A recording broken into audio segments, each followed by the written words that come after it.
Welcome to this bonus episode of our podcast, Lost Boys, where my friend, Professor Scott Galloway, and I talk about how a generation of young men is falling behind and what we can do about it. In this bonus episode, we're not talking to any experts or quoting any statistics. But when we were talking, we both wound up discussing our own experiences growing up, the challenges we faced, our lowest moments, and our failures.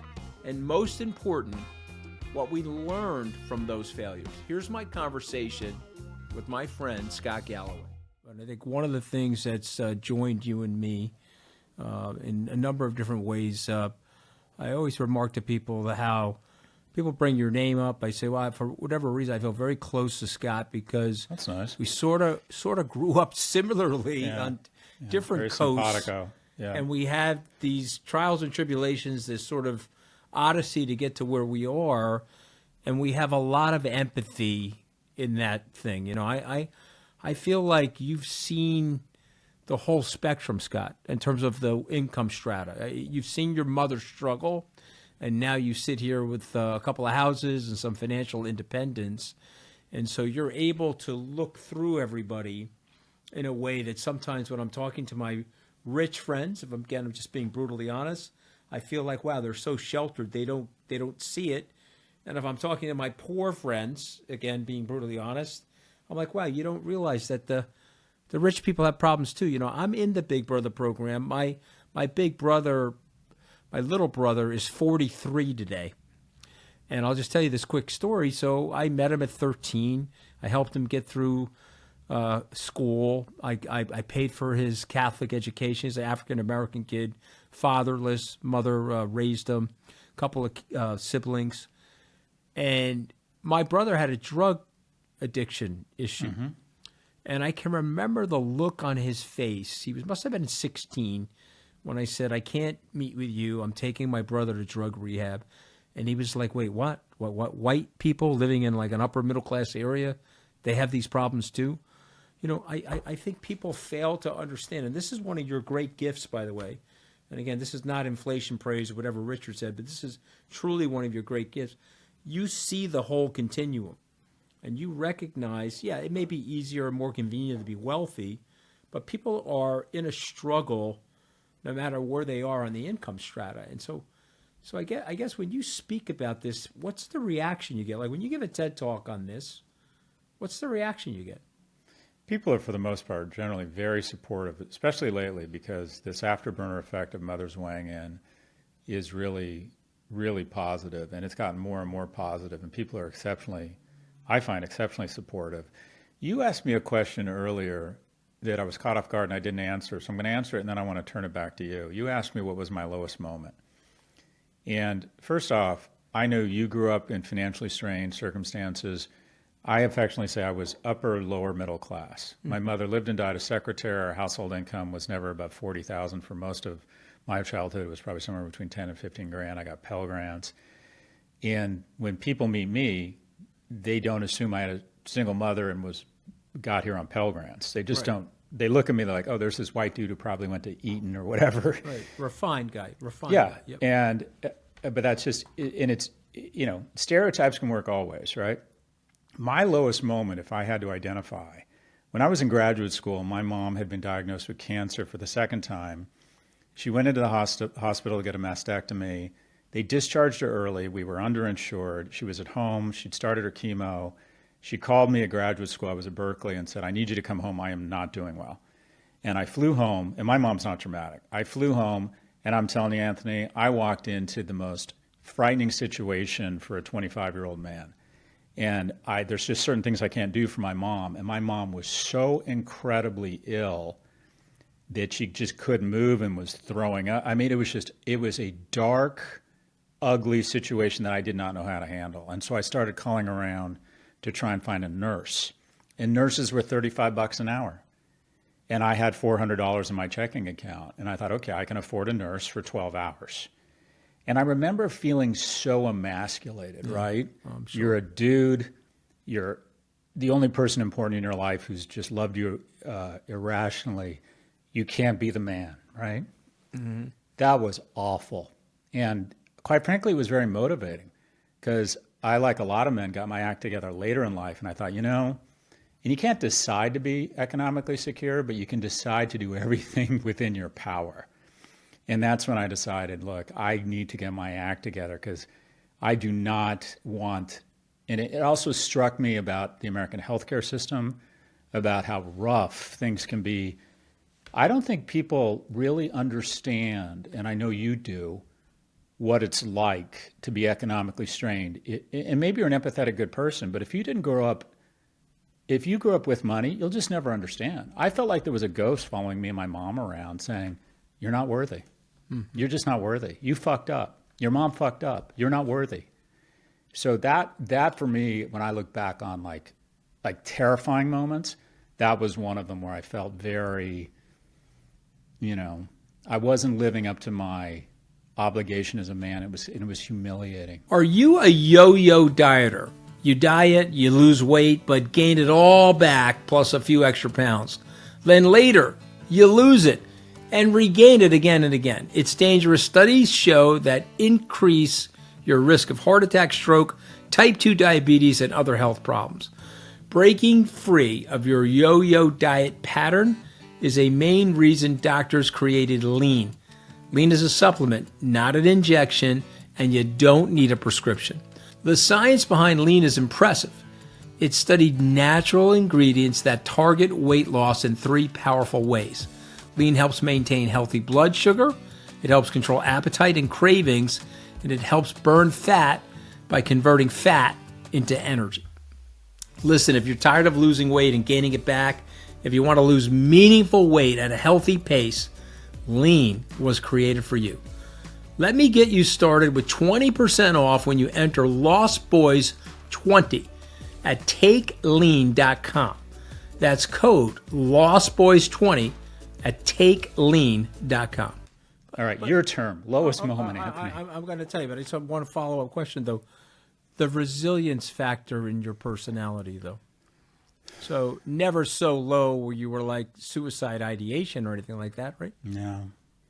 My success can be distilled to one word, failure. And that is my willingness to endure failure. Yeah. 1 out of 7 companies succeed, so I started 9. And guess what? I've had 2 wins. But you know what? That's all you need. Yeah. I can't tell you how much rejection. I ran for sophomore, junior, senior class president, lost all 3 times. Based on that, decided to run for student body president, where I went on to get this, lose. But I was never afraid to keep trying. I know you've had some hits. Christ, you're in crypto, for God's sake. I'm going to give you the big 3, okay, from me. Okay, I'm going to give you the big 3. My dad got his hours cut. I was 12 years old. I remember this like it was yesterday because my mother still lives in the house I grew up with. He came home, and I'm just going to be brutally honest on this podcast, violent. And today I feel bad for him. At 12, I was scared for my mother and myself and my siblings. He came home violent because he is completely out of control of his financial circumstance, meaning his foreman cut his hours back. He was an hourly worker, and that meant there was going to be less money in the house, and he could have, I guess, got a job at night to stock shelves, but that job of operating that crane was a tiresome job, Scott. So yeah. I remember that anxiety like it was yesterday, and I think it still fuels me today. So 12 plus 49 is 61, I guess, right? Mm-hmm. That's where I am right now. 49 years of that anxiety. Got myself a paper route, worked in a motorcycle shop, worked as a stock boy in the grocery store, worked on a stone dock when I was in law school during the summer. And just because of that anxiety, but the 3 big failures for me were I failed differential calculus in high school. I got a failing grade in differential calculus. And I was like, okay, that's it. I'm not going to be able to get into college. Mm-hmm. And lo and behold, I went to see my guidance counselor, and he said, okay, you can take a summer course. And thank God they did this, Scott. They erased the failing grade, and they replaced it with the grade that I got in the summer course. But I remember I was completely anxious about that. I got fired from Goldman Sachs. I think I told you the story once at lunch. I had got hired at Goldman Sachs on August 14th, 1989, fired February 1st, 1991. I was only there for 18 months. And, you know, they were having a slowdown, and they were cutting people into the department, and I wasn't up to measure, I guess, and they fired me. And I had no money, Scott. I was married. My wife was pregnant, and I had school debt, and I had anxiety through the roof. I eventually got rehired in the Goldman, so it didn't look like I got fired, but I got fired. I actually got to keep the $11,000 severance check, which is a whole other fun story. But anyway, and I never fit in there. I never fit in at Goldman. I'll just be brutally honest with you. Nice people, smart people, but I didn't fit in. I had to go start my own business. And then, of course, I've had the White House firing. I've had my up and downs in the crypto space. But you want to talk about low moments like you, which is why I have such identification with you. When you're getting your butt kicked at age 25, you got nowhere to go, man.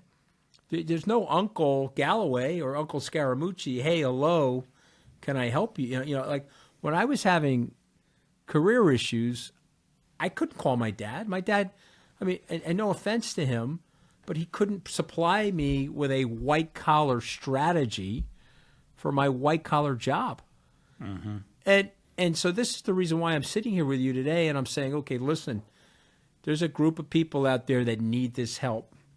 You know, the educational system's fractured. You got there, I got there. We're the product of good mentoring, good education, self-will and resilience, and like you said, failure and being able to fail more times, frankly, than other people are willing to fail, because you'll eventually get to the success. But I'm just wondering if there are kids out. I'd love to, one night, I'll introduce you to my 43-year-old little brother. He's got 3 beautiful kids. He's security on a security detail at Hudson Yards. And he would say to you what I'm saying and Richard's saying and what you're saying.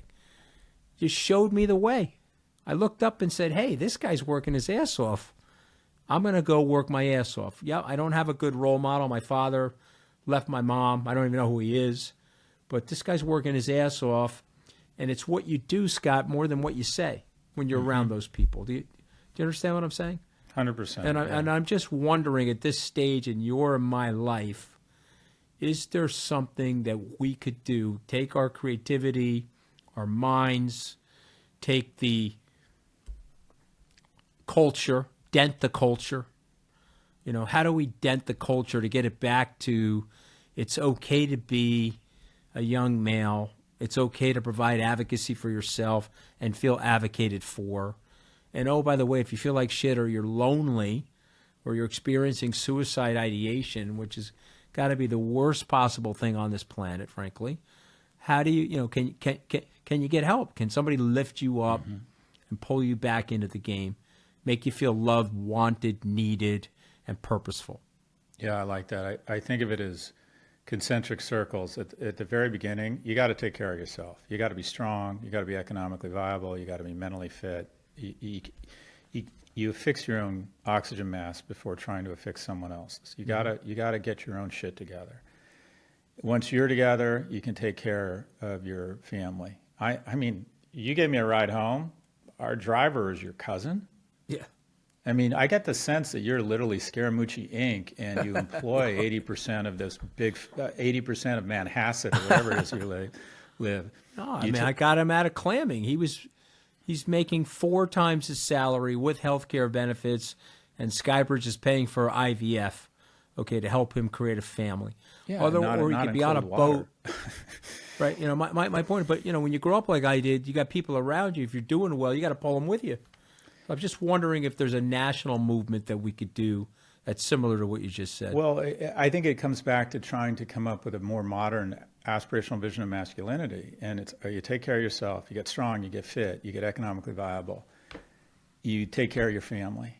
Then if you're really strong, you start taking care of your community and your neighbors. And then you start getting involved in the lives of maybe of a kid that's not yours. And then the ultimate baller move, the ultimate expression of masculinity is to plant the trees, the shade of which you'll never sit under. Thanks for joining us for this episode of Lost Boys. If you'd like more information, go to our website, www.lostboys.men. Be sure to like, follow, and subscribe to Lost Boys wherever you get your podcasts. And please share it with someone who cares about this or should care about this, and let's spread the word.